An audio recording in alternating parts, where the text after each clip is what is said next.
দর্শক, Donald Trump গত রাতে ইরানের বিরুদ্ধে ব্যাপক হামলার কথা বলে কেন থেমে গেলেন তার কারণ কিছু কিছু জানা যাচ্ছে। প্রথম কারণ হচ্ছে সৌদি আরবের সরাসরি বিরোধিতা। সৌদি যুবরাজ মোহাম্মদ বিন সালমান তিনি ডোনাল্ড ট্রাম্পকে ফোন করে বলেছেন, আপনি এই হামলা চালাবেন না, এই হামলা চালালে পুরো মধ্যপ্রাচ্য ধ্বংস করে দেবে ইরান। অতএব ডোনাল্ড ট্রাম্প ওখানেই থেমেছেন।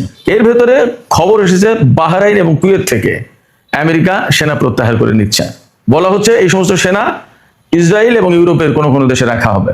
এটাকে আমেরিকা রিডিপ্লয়মেন্ট বা নিরাপত্তা পুনর্বিন্যাস বলছে। এদিকে ডোনাল্ড ট্রাম্প দাবি করছেন যে ইরান এই হামলা বন্ধের জন্য অনুরোধ করেছিল। ইরান তো আগেই বলেছে যে আমরা এই ধরনের অনুরোধ করিনি, বরং আমরা যে কোনো পরিস্থিতি মোকাবেলার জন্য প্রস্তুত আছি। এরপর ইরানের পক্ষ থেকে পরিষ্কার করে বলা হয়েছে যে হরমুজ প্রণালী যেমন আছে তেমনই থাকবে, হরমুজ প্রণালী খুলে দেওয়ার বিনিময়ে কোনো চুক্তি আমরা করতে যাচ্ছি না।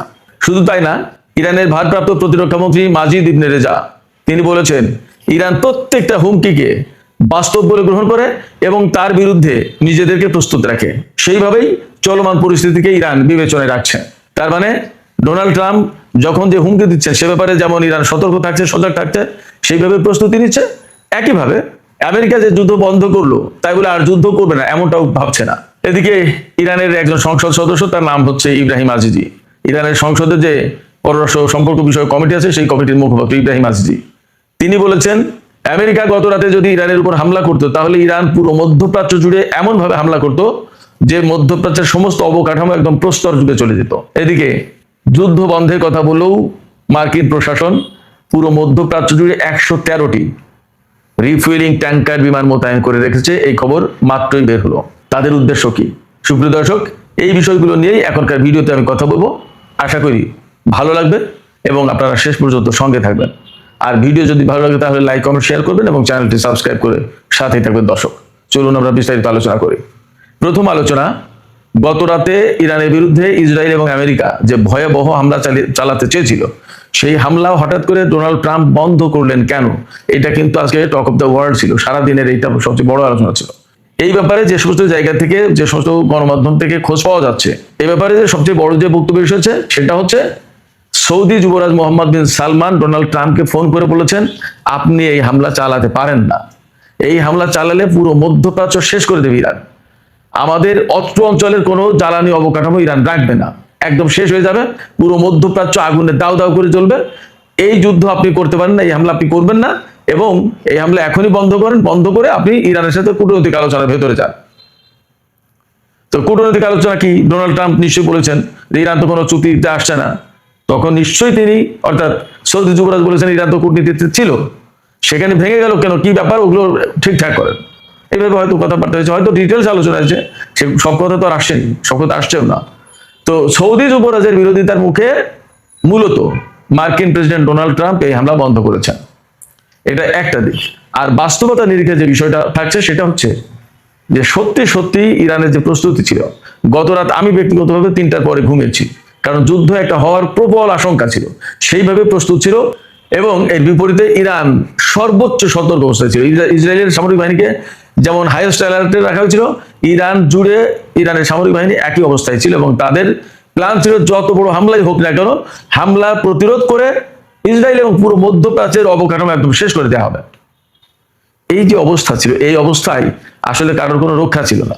ইরানের ক্ষয়ক্ষতি যা হতো হতো, কিন্তু ইরান পাল্টা যে হামলা চালাতো তাতে রিয়েলি যে সিচুয়েশন তৈরি হতো তাতে মধ্যপ্রাচ্যকে চেনা যেত না। আসলে সেই জায়গায় সৌদি যুবরাজ মোহাম্মদ বিন সালমান মধ্যপ্রাচ্যকে বলা যায় যে বাঁচিয়ে দিয়েছেন।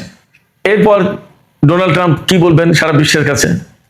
তিনি তো বলেছেন যে আজ রাতেই ইরানের উপরে হামলা চালানো হবে এবং তার জন্য ইসরায়েল এবং আমেরিকা একসাথে কাজ করতে যাচ্ছে। ডোনাল্ড ট্রাম্প যখন সৌদি যুবরাজের ফোনের পর হামলা বন্ধ করলেন তখন তিনি কি বলবেন? তিনি বলেন যে ইরান এবং মধ্যপ্রাচ্যের কয়েকটি দেশ তাকে অনুরোধ করেছেন যুদ্ধ বন্ধ করার জন্য এবং ইরান চুক্তির জন্য রাজি হয়েছে। ডোনাল্ড ট্রাম্প তার ট্রুথ সোশ্যালে বলেছেন যে আমি যে শর্ত দিচ্ছি সেই শর্ত হতে হবে এরকম যে হরমুজ প্রণালী তাৎক্ষণিকভাবে খুলে দেবে ইরান এবং ইরানের পরমাণু হুমকি দূর করবে, অর্থাৎ পরমাণু কর্মসূচি বাতিল করবে। ইরান নাকি এই ব্যাপারে রাজি হয়েছে, অথচ ইরানের পক্ষ থেকে একদম সরাসরি বিবৃতি দেওয়া হয়েছে ইরানের পররাষ্ট্র মন্ত্রণালয়ের পক্ষ থেকে, ইরানের পররাষ্ট্রমন্ত্রীর পক্ষ থেকে, যে এই ধরনের কোনো আলাপ আলোচনা বক্তব্য ইরানের পক্ষ থেকে দেওয়া হয়নি। একদম ডাহা মিথ্যে কথা ডোনাল্ড ট্রাম্প বলেছেন, এইভাবে বলছেন। এখন ডোনাল্ড ট্রাম্প কেন বললেন এই কথা? তাহলে ওই যে নিতান্তই মুখ রক্ষার জন্য। এবং বাস্তবতা হচ্ছে কি, এর আগে কয়েকবার ডোনাল্ড ট্রাম্প এরকম হুমকি ধমকি দিয়েছেন, ভয় দেখিয়ে ইরানকে চুক্তিতে বাধ্য করতে চান, সারেন্ডার করাতে চান। কিন্তু ইরানের বক্তব্য হচ্ছে আমেরিকার কাছে তো ইরান সারেন্ডার করবে না। এবং শুধু তাই না, যুদ্ধ আমেরিকা শুরু করেছে, কিন্তু যুদ্ধ আমেরিকা শেষ করতে পারবে না। যুদ্ধ আমাদের কথাই শেষ হবে, অর্থাৎ আমরা যেদিন বলবো যে আজকে যুদ্ধ শেষ, সেদিন শেষ। এর মানে হচ্ছে মধ্যপ্রাচ্যে আমেরিকাকে অনেক বড় খেসারত দিতে হবে মনে হচ্ছে, ইরান ছেড়ে দেবে না। কারণ ইরান বিষয়টা এইভাবে দেখছে, তাদের সর্বোচ্চ নেতাকে হত্যা করা হয়েছে, তাদের বহু সংখ্যক বেসামরিক লোকজনকে হত্যা করা হয়েছে, এবং তাদের প্রচুর সংখ্যক অবকাঠামো ধ্বংস করা হয়েছে। এই যুদ্ধ তো কোনো প্রয়োজন ছিল না। ইরান পরমাণু কর্মসূচি পরিচালনা করছে আন্তর্জাতিক আণবিক শক্তি সংস্থার তদারকির আওতায়। তার হাতে তো কোনো পরমাণু অস্ত্র নেই, অন্তত ঘোষিত কেউ দেখাতে পারেনি। আর আমেরিকার হাতে যে অস্ত্র আছে সে নিরাপদ হয় কি করে বিশ্বের জন্য? আর যে শুধু পরমাণু কর্মসূচি পরিচালনা করছে সে ভয়ঙ্কর হয় কি করে বিশ্বের জন্য পরমাণু কর্মসূচি নিয়ে? এই প্রশ্ন তুলে ইরান বলছে যে যেহেতু এই বিষয়টা নিয়ে ইরানের উপর হামলা চালানো হয়েছে এবং অবৈধ একটা যুদ্ধ, অতএব এর শেষ দিকে ছাড়বে ইরান। এগুলো সব ইরানের বক্তব্য, আমার বক্তব্য না। এদিকে সর্বশেষ খবর মোতাবেক আমরা জানতে পারছি যে কুয়েত এবং বাহরাইন থেকে মার্কিন সেনা সরিয়ে নেওয়া হয়েছে। সব নাকি মোটামুটি একটা অংশ, এটা পরিষ্কার না, বাট কুয়েত এবং বাহরাইন থেকে সেনা সরানো হয়েছে, প্রত্যাহার করা হয়েছে বলা হয়েছে। এই সেনাদেরকে কোথায় নেওয়া হয়েছে? এই সেনাদেরকে একটা অংশ নেওয়া হয়েছে ইসরায়েলে, আর একটা অংশ নেওয়া হয়েছে ইউরোপে। যখন ডোনাল্ড ট্রাম্প ইরানের বিরুদ্ধে হামলা বাতিল করেছেন বলে খবর প্রকাশ হচ্ছে বা তিনি বলছেন, তখন তিনি কুয়েত এবং বাহরাইন থেকে সেনা সরিয়ে ইসরায়েল এবং ইউরোপে মোতায়েন করেছেন। তার মানে এখানে দুটো বিষয় হতে পারে। ইরানের ড্রোন, ক্ষেপণাস্ত্র এবং সামরিক বাহিনীর হামলার মুখে মার্কিন সেনারা টিকতে পারছে না, মধ্যপ্রাচ্যে কোনো ঘাঁটি আর নিরাপদ নয়। এই কারণে আমেরিকা তাদের সেনাদেরকে সরিয়ে নিচ্ছে, প্রত্যাহার করে দিচ্ছে। এটা একটা কারণ হতে পারে, এবং এটা যথেষ্ট সম্ভাবনা বেশি, এটা বাস্তবতা। আর দুই হচ্ছে যে ইসরায়েল এবং ইউরোপে নিয়ে তুলনামূলক নিরাপদ দূরত্বে নিয়ে এদেরকে দিয়ে যুদ্ধ করাবে। ইসরায়েল থেকে তো ইরানের বিরুদ্ধে যুদ্ধ করবে, এই মার্কিন সেনারাই যুদ্ধ করবে সেখান থেকে, এবং ইউরোপের কোনো কোনো দেশ থেকে, যেমন ব্রিটেন, ফ্রান্স, ইটালি, জার্মানি, এই সমস্ত কিছু কিছু দেশ থেকে। সম্প্রতি নাম এসছে বুলগেরিয়ার, এই সমস্ত দেশের ঘাঁটি থেকে। ইরান তো বলে দিয়েছে ইউরোপের কোনো দেশ যদি আমেরিকা একটা সহযোগিতা করে তাহলে সেই সমস্ত দেশের উপর হামলা চালানো হবে। দেখা যাক কি হয়। ব্রিটেন অবশ্য বলেছে যে তারা নিজেদের জাতীয় স্বার্থকেই প্রাধান্য দেবে আগে। সেক্ষেত্রে তারা যা আকার ইঙ্গিতে বোঝাতে চেয়েছে আমেরিকাকে তারা ঘাঁটি দিয়ে সহযোগিতা করবে না ইরানের বিরুদ্ধে হামলার জন্য। আমরা অপেক্ষা করি আসলে কি হতে যাচ্ছে। তো ইসরায়েলে যে মার্কিন সেনা মোতায়েন করা হয়েছে, যদি ইরাক থেকে, কুয়েত থেকে বা বাহরাইন থেকে সেনা প্রত্যাহার করা হবে তাহলে আমেরিকায় নিয়ে যাক, কেন ইসরায়েলে রাখা হচ্ছে? তার মানে এদেরকে দিয়ে ইরানের বিরুদ্ধে যুদ্ধ করানোর টার্গেট থাকতে পারে। এবং এরই অংশ হিসেবে সম্ভবত 113টি রিফুয়েলিং ট্যাঙ্কার মধ্যপ্রাচ্যে মোতায়েন করা হয়েছে, মধ্যপ্রাচ্যের বিভিন্ন দেশে। কোথায় কোথায় উই ডোন্ট নো, বাট বলা হচ্ছে মধ্যপ্রাচ্যের বিভিন্ন দেশে। সেটা হতে পারে জর্ডান, ইসরায়েল তো আছেই, তুরস্ক হতে পারে, জানি না কোন কোন দেশে, আজারবাইজান হতে পারে, কোথায় কোথায় আমরা শিওর না, দেখা যায়। তো এই পরিস্থিতিতে ইরানের উপরে যে আমেরিকা এখনো হামলা চালানোর চিন্তা করছে, এটা মোটামুটি পরিষ্কার।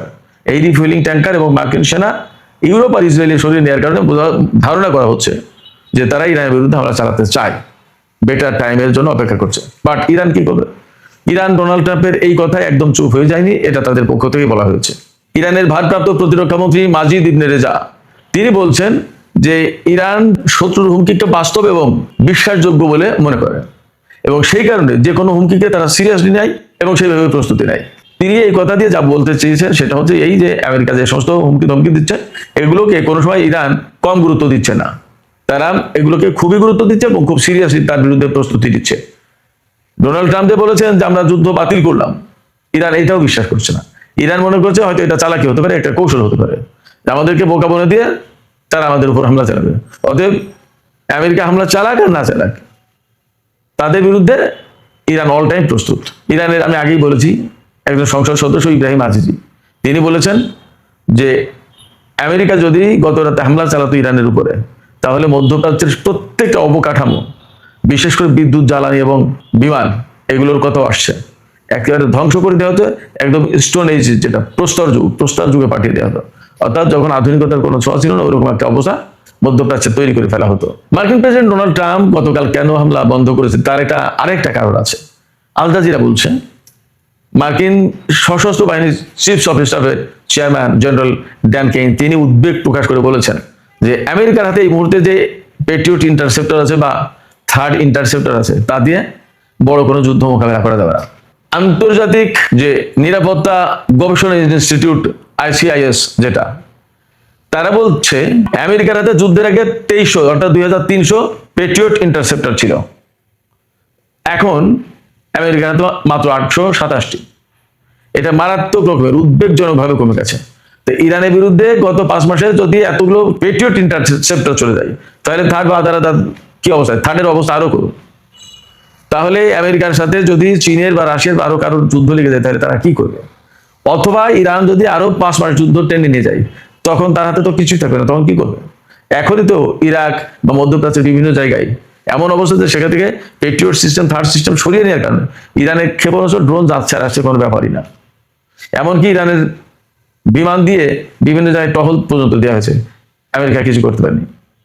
এই অবস্থায় মার্কিন বাহিনী প্রকৃতপক্ষেই অস্ত্রের শস্ত্র অনেক দুর্বল হয়ে গেছে, এমনটাও বলা হচ্ছে।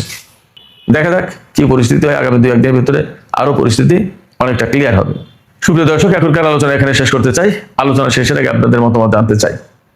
মার্কিন প্রেসিডেন্ট ডোনাল্ড ট্রাম্প বারবার বলছেন যে ইরান এবং মধ্যপ্রাচ্যের কয়েকটি দেশ অনুরোধ করেছে, তাই তিনি যুদ্ধ বন্ধ করেছেন। আপনাদের কি মনে হয়, ইরান কি আসলে ডোনাল্ড ট্রাম্পকে যুদ্ধ বন্ধ করার জন্য বা ইরানের উপরে হামলা না চালানোর জন্য কি অনুরোধ করেছে বলে মনে হয়? এবং এই যে মধ্যপ্রাচ্যে 113টি রিফিলিং ট্যাঙ্কার বিমান মোতায়েন করা আছে, এগুলো কিসের জন্য? যুদ্ধ কি বন্ধই হয়ে গেল ইরানের বিরুদ্ধে? এমন কি মনে হচ্ছে আপনাদের? আপনাদের মতামত জানিয়ে কমেন্টে লিখতে পারেন। আর ভিডিও ভালো লাগলে লাইক এবং শেয়ার করবেন এবং চ্যানেলটি সাবস্ক্রাইব করে সাথেই থাকবেন। দর্শক, এখনকার মতো আলোচনা এখানে শেষ করছি। আপনারা সবাই অনেক অনেক ভালো থাকুন। আল্লাহ হাফেজ।